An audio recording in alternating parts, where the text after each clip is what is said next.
मित्राणि नमः संस्कृताय। जैसा कि आपको हेडिंग में दिखाई दे रहा है, क्या लिख रहा है, हिंदी से संस्कृत में अनुवाद। तो अभी तक हम क्या पढ़ रहे हैं, 9th क्लास का यानी कि 9वीं क्लास का संस्कृत का यूपी बोर्ड का पाठ्यक्रम पढ़ रहे हैं। तो उस पाठ्यक्रम में क्या किया है, अभी तक हम पढ़ चुके शब्द रूप, धातु रूप और संधियां। उसी में ही नॉर्मल यानी कि छोटे छोटे से अनुवाद हैं। तो हिंदी से संस्कृत में अनुवाद बनाने के लिए यानी कि सबसे पहले देखते हैं हम कि अनुवाद कहते किसको हैं। तो एक भाषा से यानी कि दूसरी भाषा में परिवर्तित करने को ही हम क्या कहते हैं, अनुवाद। तो यहाँ क्या किस में परिवर्तित है, हम हिंदी से संस्कृत में इसको बदलेंगे यानी कि हिंदी के सेंटेंस को हम क्या बनाएंगे, संस्कृत में। तो नियम यानी कि अनुवाद बनाने के लिए हमें कुछ नियम जो कि अत्यंत आवश्यक है, क्योंकि दूसरी भाषा में अलग अलग होते हैं, तो उनको जानना हमें बहुत जरूरी है। यानी कि जब तक हमें दूसरी भाषा के नियम नहीं पता होंगे तो हम वहां पर उनको बदल नहीं पाएंगे, अनुवाद नहीं कर पाएंगे। तो संस्कृत में यानी कि कुछ नियम हैं जिनको कि हम पढ़ते हैं। देखिए सबसे पहले क्या है, संस्कृत में पुरुष कितने होते हैं, 3। अब कौन कौन से पुरुष हैं, प्रथम पुरुष, नंबर 2 मध्यम पुरुष,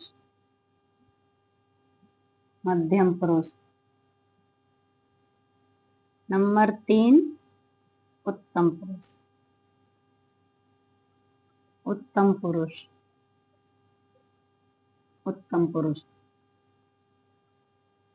और प्रथम पुरुष कौन होता है, मध्यम पुरुष कौन होता है, उत्तम पुरुष कौन होता है, ये हम अपने पिछले वीडियोस में बता चुके हैं। तो आप विस्तृत में इनको वहां से देख सकते हैं। नंबर 2, अभी हमने क्या देखा, संस्कृत में पुरुष कितने होते हैं, 3। अब हम संस्कृत में वचन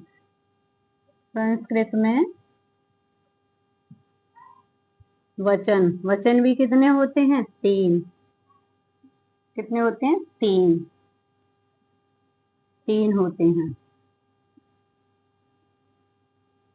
3 होते हैं, कौन कौन से, नंबर 1 एक वचन,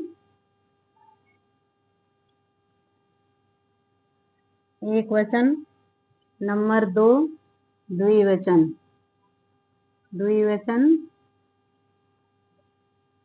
और नंबर 3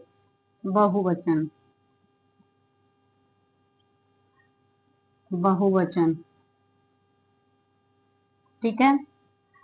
अब तीसरा पॉइंट है हमारा, यानी कि संस्कृत में लिंग कितने होते हैं, 3। और जो वचन है वो हिंदी में 2 ही होते हैं, एक वचन और बहुवचन। संस्कृत में 3 होते हैं। तो संस्कृत में लिंग भी संस्कृत में कितने होते हैं, 3। संस्कृत में लिंग कितने होते हैं, 3 लिंग होते हैं, 3 होते हैं। कौन कौन से होते हैं, नंबर 1 पुल्लिंग,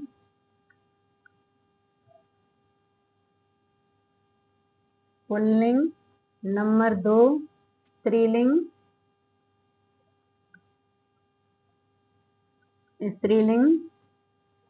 और नंबर 3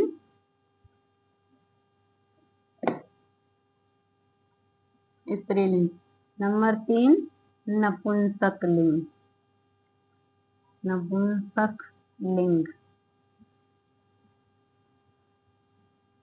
नपुंसकलिंग। ठीक है। अब कितने हो गए लिंग, 3। अब नंबर 4th पॉइंट है हमारा, यानी कि 4th पॉइंट में क्या है, कर्ता के साथ क्रिया का प्रयोग जो हम करते हैं, यानी कि कर्ता के साथ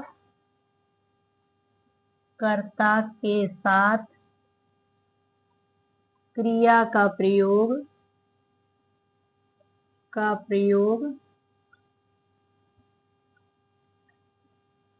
यानी कि जब कर्ता के साथ हम क्रिया का प्रयोग करेंगे तो कैसे करेंगे, पुरुष और वचन के अनुसार करते हैं। कर्ता के साथ क्रिया का प्रयोग पुरुष और वचन के अनुसार होता है, पुरुष और वचन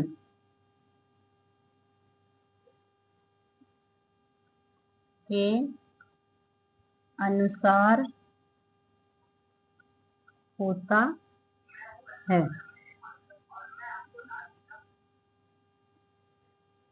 अनुसार होता है, ठीक है।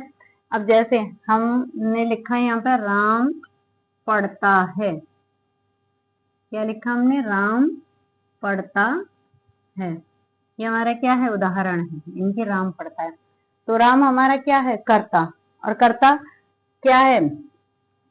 एक है ना, इनकी एक वचन में, तो उसके साथ क्रिया भी हमारी कौन सी आएगी? एक वचन की। क्रिया भी हमारी कौन सी आएगी? एक वचन की। तो जैसे यानी कि एक वचन और कौन सा पुरुष? प्रथम पुरुष। तो कर्ता के अनुसार ही हम क्रिया का प्रयोग करते हैं। तो राम क्या है हमारा? यहाँ पर राम है हमारा कर्ता, राम करता है, करता है।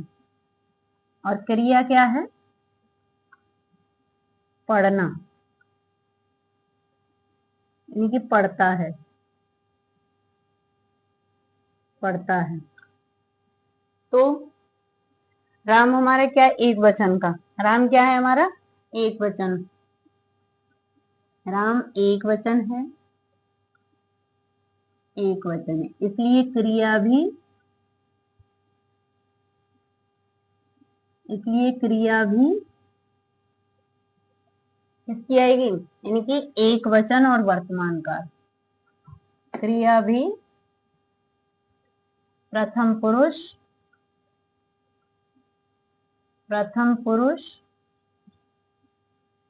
एक वचन, एक वचन और क्या आएगी? वर्तमान काल, वर्तमान काल, वर्तमान